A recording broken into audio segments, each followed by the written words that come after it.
નમસ્કાર દર્શક મિત્રો, મિરર ઓફ ધી વર્લ્ડમાં આપ સૌનું હાર્દિક સ્વાગત છે। વડોદરા શહેરની સ્વચ્છતા સુધારશે, ઇન્દોરની એજન્સી મોટી ફી ચૂકવશે તો વડોદરા શહેરને ટોપ 10 માં સ્થાન મળશે તેવી રજૂઆત વોર્ડ નંબર 12 ના કાઉન્સિલર મનીષ પગાર દ્વારા સભામાં કરવામાં આવી।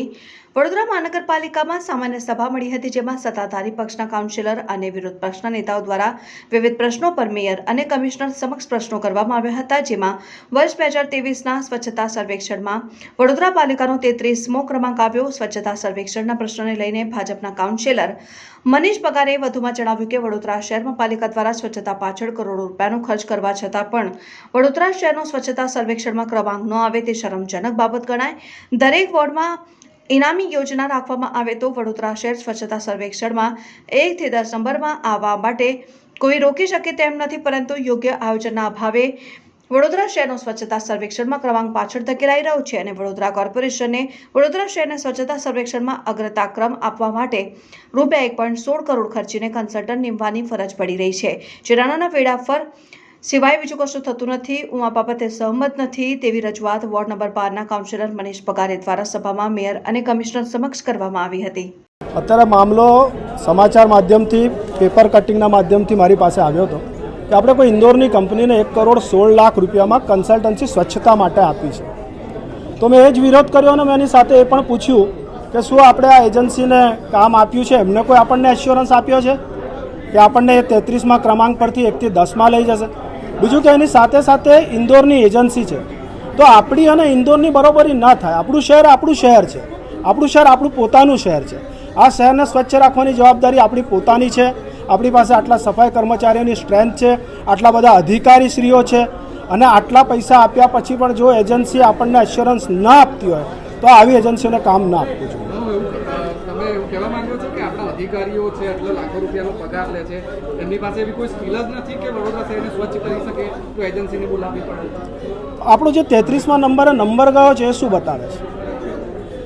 એનો મતલબ શું છે? પ્રગતિ ઉપર જાય, નીચે તો ન જાય। એટલે ક્યાંક તો આપણે અસમર્થ છીએ, અમે બધા પણ એમાં અમે પણ સામેલ છીએ।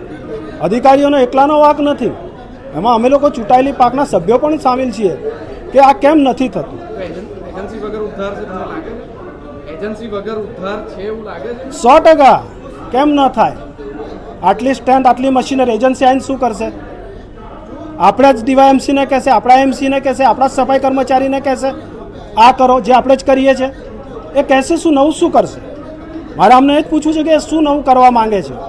એ ઇન્દોરની એજન્સી છે એટલે આપણે ઇન્દોરનું જોઈને વડોદરાની સરખામણી કરીએ, એવી સરખામણી ન હોય। આ તો આપણે પોતે આત્મનિર્ભર થવું પડે।